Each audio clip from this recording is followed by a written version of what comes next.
ආයිබෝවන් සුපුරුදු පරිදි වල හැමෝම අදත් සාදරයෙන් පිළිගන්නවා ශාන්විත් කොරියා YouTube channel එකට. ඉතින් මේ වෙද්දිත් අපි ව්‍යාකරණ 80කට ආසන්න ප්‍රමාණයක් කරලා ඉවරයි. අදත් අපි මේ වීඩියෝ එකෙන් කතා කරන්න බලාපොරොත්තු වෙන්නේ ඊටාත්ම සරල ලේසියෙන් ඉගෙන ගන්න පුළුවන් ව්‍යාකරණ දෙයක් ගැන. ඒ විතරක් නෙමෙයි මම මේ වෙනකොට මේ අලුත් සිලබස් එකේ ඔඩියෝ ට්‍රැක් ටික නැත්තම් තෙත්ගි වෙනම එක දිගට වීඩියෝ දෙකක් මගින් මගේ channel එකේ අරන් ඇවිල්ලා තියෙනවා. මම පල්ලෙහා ලින්ක් කරලා තියන්නම්. ඔයාලා ඒ දෙකත් අනිවාර්යෙන් උදේ හවස බලන්න. නිතර සමන් දෙන්න. මොකද මේ ට්‍රැක් ටික හරියට ඔලුවට ගියොත් අනිවාර්යෙන් ඔයාලට ඔයාලගේ පේපර් එකේ අවසාන ප්‍රශ්න 3 ගොඩ දාගන්න පුළුවන් හැකියාවක් තියෙනවා. මොකද මේ දෙබස් ටිකෙන් තමයි අනිවාර්යෙන් මේ ප්‍රශ්න ටික හැදෙන්නේ. ඉතින් වැඩි වෙලාවක් ගන්න නැතුව අපි බලමු අද කතා කරන්නේ මොන ව්‍යාකරණ දෙකද කියලා. අද අපි කතා කරන්නේ නන්දේයෝ කියන නිපාතයයි ගීචොනේ කියන නිපාතයයි. ඉතින් මේක පරණ සිලබස් එකේ නම් 45 වෙනි පාඩමේ තමයි මේ ව්‍යාකරණ දෙක තියෙන්නේ. මම අර මුලින් කිව්වා වගේ අපි පාඩම් ඉදිරියට යන්නේ නැතුව පරණ සිලබස් එකේ ව්‍යාකරණ අනුව කරලා ඊට පස්සේ අලුත් සිලබස් එකේ ව්‍යාකරණ වලට යන්. සම්පූර්ණ ව්‍යාකරණ ටික මම අනිවාර්යෙන් මගේ channel එකෙන් මම ඔයාලට අරගෙන එනවා. ඉතින් අපි දැන් මේ ව්‍යාකරණ දෙක වෙනම කතා කරමු මේ නන්දේයෝ කියන නිපාතයයි ගීචොනේ කියන නිපාතයයි කොහොමද භාවිතා වෙන්නේ කියලා. නන්දේයෝ කියන්නේ මේකේ ලොකු දෙයක් නෑ. මේක ඇවිල්ලා සම්බන්ධීකාරකයක්. ඒ කියන්නේ මොනවා හරි ක්‍රියාපදයකට මේ නන්දේයෝ කියන නිපාතයේ යෙදුනහම ඒ ක්‍රියාපදයේ විස්තර කරනවා. නැත්නම් ඒ ක්‍රියාපදයේ පිළිබඳ පසුබිම් ප්‍රකාශ කිරීමක්. දැන් ඔයා හිතන්න උදාහරණයකට මොක්ත කියලා. එතකොට මොග්නන්දේයෝ කියලාවන් ඒ කන දේ ගැන ප්‍රකාශ කිරීමක් නැත්නම් ඒක විස්තර කිරීමක් නැත්නම් ඒක හැඳින්වීමක් ඒක කියන්නේ ඒක පිළිඹු කරන්න තමයි ඒක ඉස්මතු කරන්න තමයි ඒ කියන්නේ මේ කනවා කියන එක ඉස්මතු කරන්න තමයි මෙන්න මේ නන්දේයෝ කියන නිපාතය භාවිතා කරන්නේ. එහෙමත් නැත්නම් මේ නන්දේයෝ යොදන ක්‍රියාපදය හැඳින්වන්න ඒක හඳුන්වන්න තමයි මෙන්න මේ නන්දේයෝ කියන නිපාතය භාවිතා කරන්නේ.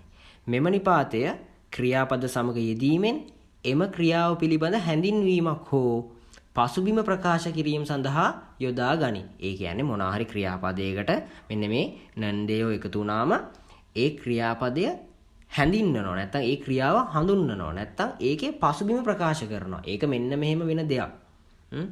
ඒක මෙන්න මෙහෙම වෙන දෙයක්. ඒක මෙන්න මෙහෙම කරන දෙයක්. අන්න ඒ වගේ දෙයක් අදහස් කරන්න තමයි මෙන්න මේ නන්දේයෝ කියන නිපාතේ භාවිතා කරන්නේ. තව දෙයක් ළමයි මේකේ සරහල් ભેද මුකුත් ගලපන්නේ නැහැ.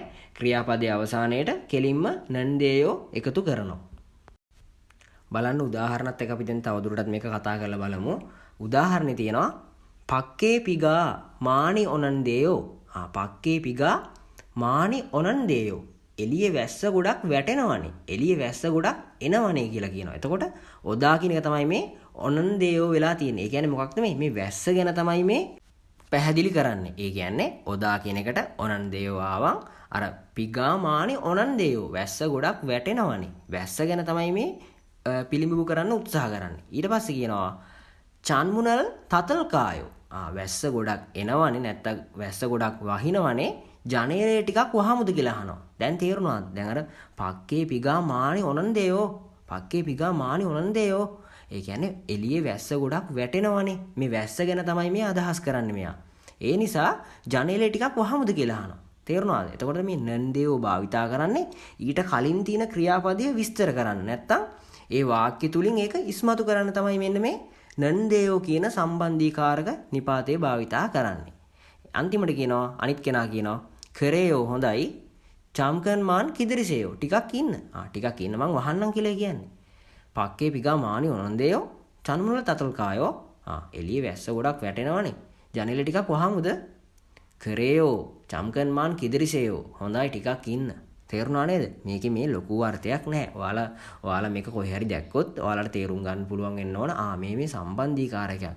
මේ ඊට කලින් මේ ක්‍රියාපදේ විස්තර කරන්න තමයි මෙන්න මේ නිපාතය භාවිතා කරන්න කියලා තේරුනොත් හොඳටම ඇති. මේකේ සරහල් ભેද මුකුත් නැහැ. ක්‍රියාපදයේ අවසානයේට කෙලින්ම නන්දේයෝ කියන නිපාතය එකතු කරනවා. ඊට පස්සේ අපිට ඉගෙන ගන්න තියෙන දෙවන නිපාත කොටස තමයි ගීචොනේ. ගීචොනේ කියන්නේ කෙලින්ම කියනවා නම් මොන හරි ක්‍රියාවක් කරන්න පෙර කියන අර්ථය ගන්න භාවිතා කරන නිපාතය. කන්න කලින්, යන්න කලින්, වැඩ කරන්න කලින්. දැන් අපි සාමාන්‍ය සිංහල විහාරයේදී කරන්න පෙර, කන්න පෙර, යන්න පෙර කියලා භාවිතා කරන්නේ නැහැනේ. මොනවා හරි දෙයක් කරන්න කලින්, වැඩ කරන්න කලින්, උයන්න කලින්, කන්න කලින් අත් සෝදන්න. අන්න ඒ වගේ මොනවා හරි ක්‍රියාවක් සිදු කරන්නට කලින් නැත්නම් සිදු කරන්නට පෙර කියන අර්ථය ගන්න තමයි මෙන්න මේ ගීචොනේ කියන නිපාතය භාවිතා කරන්නේ. ව්‍යාකරණ ළමයි මාර ලේසි. ඔයාලා අර මුල හරියටම මුල ඉඳන් ඉගෙනගෙන ආවනම් මේ ව්‍යාකරණ මෙහෙමයි මේක ඉගෙන ගන්න තියෙන පොඩි දෙයක් මේක භාවිතා වෙන්නේ මෙහෙමයි කියලා දාගත්තා නම් ඔළුවට ව්‍යාකරණ හරිම ලේසියෙන් ඉගෙන ගන්න පුළුවන්. හරි අපි දැන් මෙහෙම කතා කරමු. මෙම නිපාතය ක්‍රියාපද සමග යෙදීමෙන් යම්කිසි ක්‍රියාවක් සිදු කරන්නට පෙර යන අර්ථය නිර්මාණය කරගත හැක.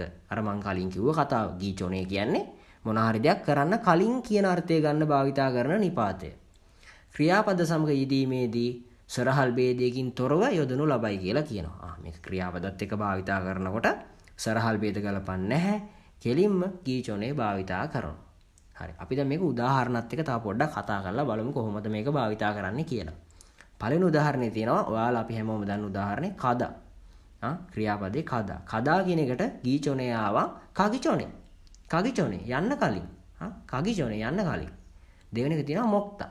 මොක්තා කියන එකේ කෙලින්ම අවසානයේට ගීචොනේ අයින් කරනවා. ඒ කියන්නේ තා ඉවත් කරනවානේ. ඉතින් මම ඒක මෙතෙන්ට දැම්මේ නැහැ. ඔයාලා දැන් මේ තරම් දුර ඉගෙනගෙන ආවම දන්නවනේ තා කියන ප්‍රත්‍ය ඉවත් වෙනවා කියලා. එතකොට මොග්ගිචොනේ කන්න කලින්, යන්න කලින්, කන්න කලින්, වැඩ කරන්න කලින්, නිදා ගන්න කලින්, අන්න ඒ වගේ මොන හරි දෙයක් කරන්න කලින්. තුන්වෙනි එක තියෙනවා යොරි හදා. යොරි හදා කියන්නේ ආහාර උයනවා. නැත්නම් ආහාර පිසිනවා. ඒතර යොරි හදා කියන එකෙත් තා ඉවත් කරා. යොරි හගි චොනේ උයන්න කලින්. යොරි හගි චොනේ උයන්න කලින් අත් සෝදන්න ඕනේ. තේරෙනවද? අන්න ඒ වගේ මේ ගී චොනේ කියන්නේ මොනා හරි ක්‍රියාවක් කරන්න කලින් කියන අර්ථය ගන්න භාවිතා කරන නිපාතය. බලන්න මම උදාහරණ වාක්‍ය දෙකක් අරන් තියෙනවා. උදාහරණ දෙබසක්. පළවෙනි එකේ තියෙනවා හංගුක්කේ ඔගිචොනේ ශ්‍රී ලංකායේසෝ මුස නිරල් හෙස්සොයෝ. හංගුක්කේ ඔගිචොනේ ශ්‍රී ලංකායේසෝ මුස නිරල් හෙස්සොයෝ. හංගුක්කේ ඔදා කොරියාවට එනවා. හංගුක්කේ ඔගිචොනේ කියන්නේ කොරියාවට එන්න කලින්. තේරුණාද? අන්න ගීචොනේ කියන්නේ මොනාරි ක්‍රියාවක් කරන්න කලින් කියන අර්ථය ගන්න භාවිතා කරන නිපාතය. හංගුක්කේ ඔගිචොනේ කොරියාවට එන්න කලින් ශ්‍රී ලංකායේසෝ ශ්‍රී ලංකාවේදී මුස නිරල් හෙස්සොයෝ. මොනවද කරපු වැඩ මොනවද කළේ කියලා අහන්නේ.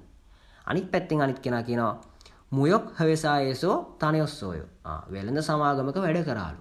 දැන් තේරුණාද?